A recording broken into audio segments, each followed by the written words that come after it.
Hello, today I'm going to show you how to use the in-game Gizmo transform tools. When you have the package unzipped, you'll have 5 folders and documentation. But without going into all the folders and all the details, let's just create a scene that works. We'll go into game object, we'll create a cube, 3D object cube, and we're off to a good start. We'll select the main camera. We can do this to any object, but I like to use the main camera for reference. We'll go on script, and here we need the gizmo selection script. Here we suggest you use the add dynamically option. However, we'll check that off for example purposes to show you both ways of adding the code.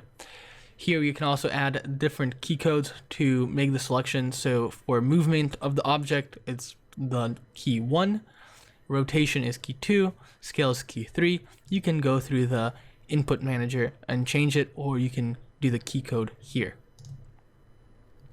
Now with the cube in the scene, we can add the transform gizmos tool. It'll work right out of the box. So to show you, I just clicked and here it is. All the gizmos work, all fine and dandy. And as you see, you can rotate it around and so on. You can scale it. Now they are cylinders on version 2. And you can play around with it like that. So I'm gonna hit pause. I'm gonna go on advanced settings. This is all described in the documentation. However, let's play around with it here some.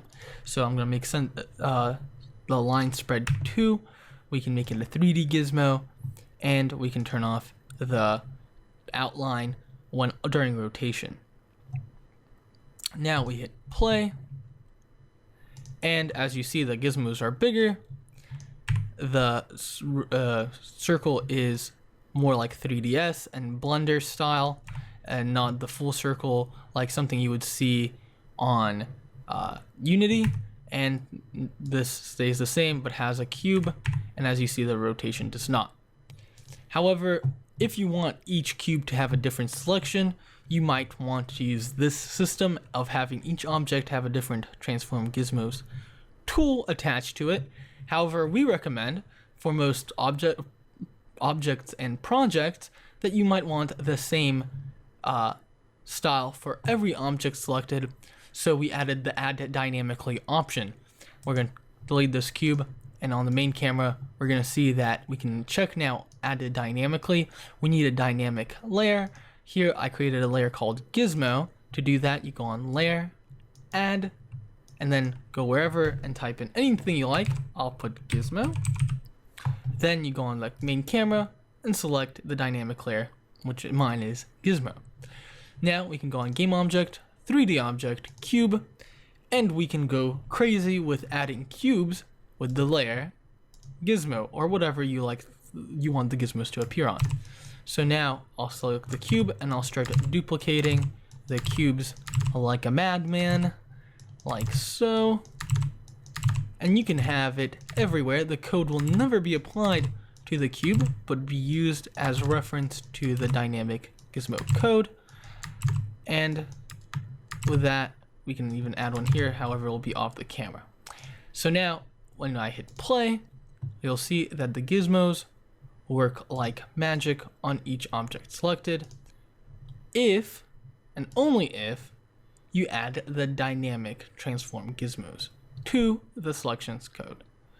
So as you see, I got an error before when I hit play. It said no dynamic gizmos transformed added, so I added it. So if that isn't found, it goes to non-dynamic, and then we assume that you have the gizmo selection script attached, and the project will continue going.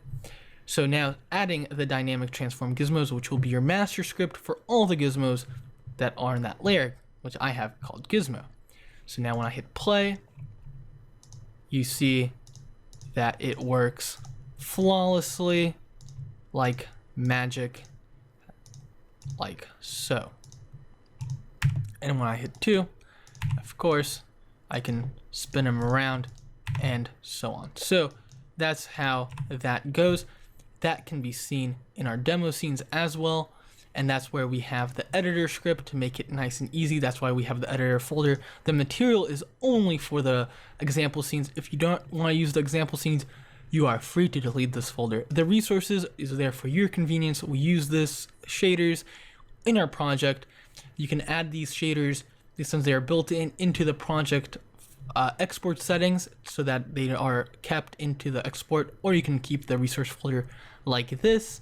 The scenes are the demo scenes that you've probably played on with the description and the script. So I hope this project serves use to you, and I hope you enjoy it. Thank you.